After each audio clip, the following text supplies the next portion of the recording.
Religion has always been presented as a source of meaning, a guide for morality, and a way to connect with something greater than ourselves. Yet when you strip away the comforting words and ceremonial traditions, what you find looks strikingly similar to the patterns we usually associate with psychological disorders. The question is whether religion, rather than being a path to health, might actually share features with conditions we classify as illnesses of the mind. It is worth asking whether what is celebrated in temples, churches, and mosques is not fundamentally different from what doctors would treat in a clinic if the same behaviors occurred in isolation. At its core, religion asks people to believe in things without evidence, and to cling to those beliefs even when all available information contradicts them. In psychiatry, a fixed false belief that resists correction is called a delusion. If someone claimed their neighbor secretly controls the weather, most of us would recognize this as pathological.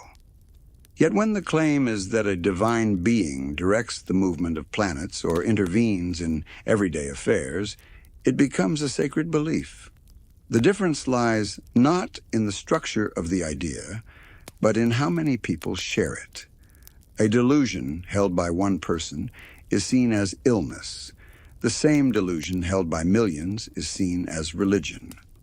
This double standard shows that social acceptance, not rationality, is what shields religious belief from being classified as a mental disorder.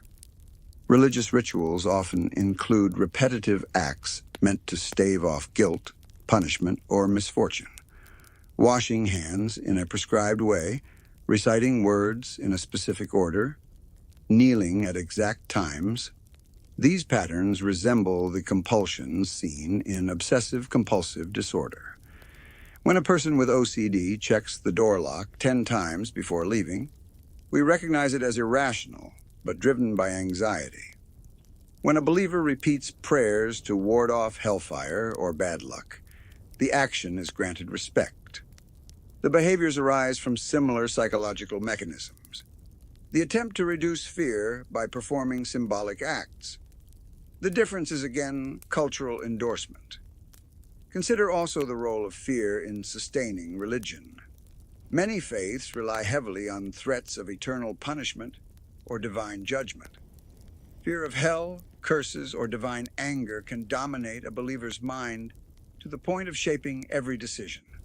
If a person's life is directed primarily by intense fear of an invisible threat, we might diagnose an anxiety disorder. Yet when the source of the fear is a religious teaching, it is celebrated as piety. This reveals how thin the line is between spiritual devotion and chronic anxiety conditioned by indoctrination. Religious visions and voices provide another example. Hearing voices no one else can hear, or seeing things others cannot see, are classic hallmarks of psychosis. When a person says an unseen figure gives them commands, mental health professionals often consider schizophrenia. Yet when someone says God spoke to them in prayer, or an angel delivered a message, this is praised as a spiritual experience. The content of the hallucination does not change the fact that it is a private, unverifiable perception. What changes is whether society labels it divine or disordered. The persistence of religion can also be understood through psychological mechanisms that resemble addiction. Believers return to prayer, ritual, or worship services for comfort, reassurance, or relief from guilt.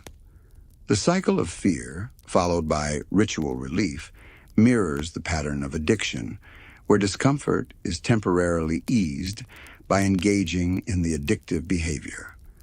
Withdrawal symptoms can also be observed.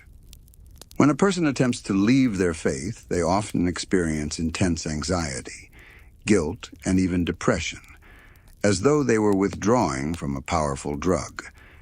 The brain chemistry involved, dopamine release during ritual, Serotonin changes through group chanting or singing, aligns with what we know about reinforcement and habit formation. The social dimension of religion magnifies these effects.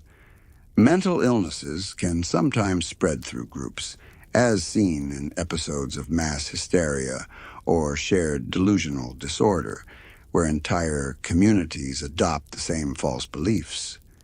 History is full of cases where religious groups convinced themselves that the world would end on a specific date, only to carry on when the prophecy failed. The Millerites in the 19th century expected the apocalypse in 1844. When it did not come, many still held on, redefining the event instead of abandoning the belief. If an individual predicted the end of the world was proven wrong and kept insisting it was still coming, we would call this pathological. But when thousands share the delusion, it is reframed as faith.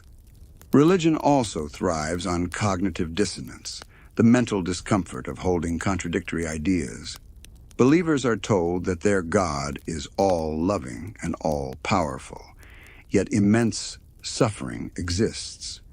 Instead of abandoning the contradictory belief, the mind works harder to rationalize it, generating explanations that preserve the original faith. This mirrors what psychologists observe in patients who cannot let go of dysfunctional beliefs, even when those beliefs harm them. The mind protects the delusion at the expense of reality, because abandoning it would cause even greater psychological turmoil. Religious indoctrination of children further illustrates its pathological qualities.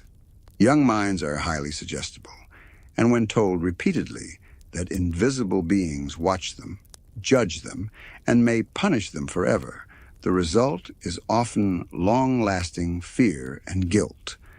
Many adults raised in strict faiths describe symptoms resembling post-traumatic stress, nightmares, intrusive thoughts, difficulty trusting their own judgment.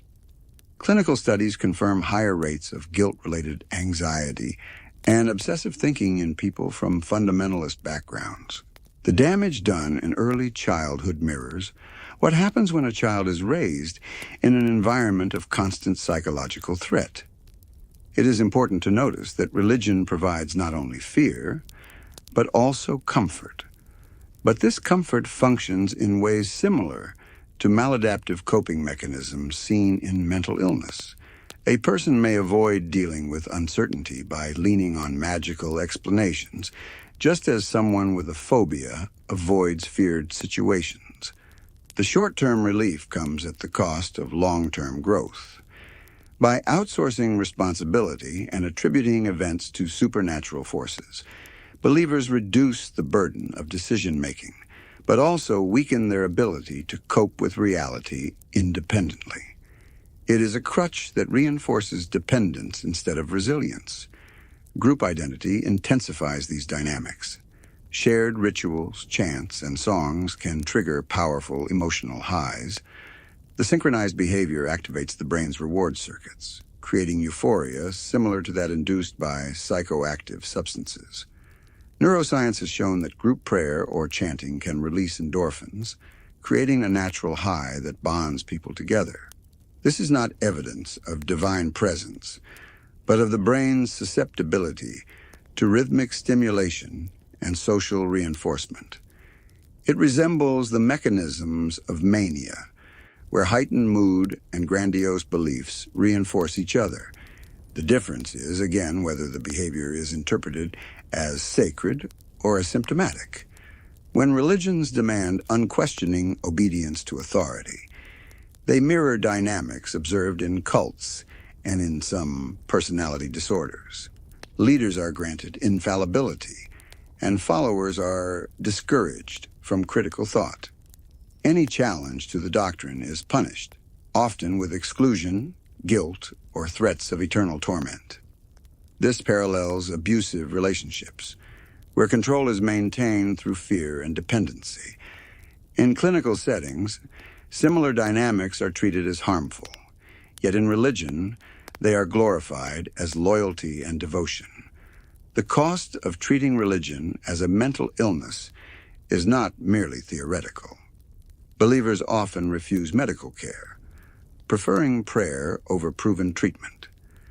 Faith healers convince people to discard medicine, leading to preventable deaths. Parents deny children vaccines or blood transfusions on religious grounds, putting lives at risk. If someone with psychosis refused life-saving treatment because a voice told them not to take it, we would intervene for their safety. Yet when the voice is called divine, society hesitates. This inconsistency shows how religion can function not only as an individual delusion, but as a collective blind spot that endangers health. Another striking similarity lies in the way religion resists falsification. A healthy mind adjusts its beliefs when confronted with contradictory evidence. A disordered mind often twists reality to protect its delusions. Religion does the same. When prayers fail, believers are told the answer was no, or that the timing was not right. When tragedies occur, they are reinterpreted as part of a mysterious plan. No matter the outcome, the belief is preserved. This closed loop of reasoning is a hallmark of disordered thinking. What complicates the picture is that religion, unlike most mental illnesses, is socially rewarded. Believers gain community, status, and sometimes political power by adhering to their faith. The behaviors are reinforced by praise, not treatment. Yet this does not mean the underlying psychological patterns are healthy. It only means they have been normalized. Society has chosen to label them as virtues rather than symptoms. The mechanisms, however, remain the same: fear, delusion, compulsion, and dependency. This perspective does not mean that every believer is mentally ill in the clinical sense. People vary in how deeply they internalize religious doctrines, and many practice in more symbolic or cultural ways. But the structure of religious belief systems aligns closely with the frameworks of pathology. If those same patterns appeared in any other context, belief in invisible beings, compulsive rituals to avoid punishment, voices that command behavior, unshakable convictions in the face of evidence, we would not hesitate to diagnose them as disordered. Religion in this sense may be best understood as a socially accepted form of collective mental illness. When we see religion through this lens, it raises a deeper question about humanity itself. If so many people across cultures and eras exhibit these patterns, perhaps they reveal vulnerabilities in the human mind. Our brains are wired for pattern recognition, for finding meaning, for seeking comfort in certainty. Religion exploits these tendencies, providing explanations and rituals that satisfy deep psychological needs, even when they do so in unhealthy ways. To recognize this is not to condemn individuals, but to understand the mechanisms that make religion so persistent. By comparing religion to mental illness, we highlight the importance of applying the same standards of rationality and evidence in all areas of life. We do not excuse harmful behavior because it is widely shared.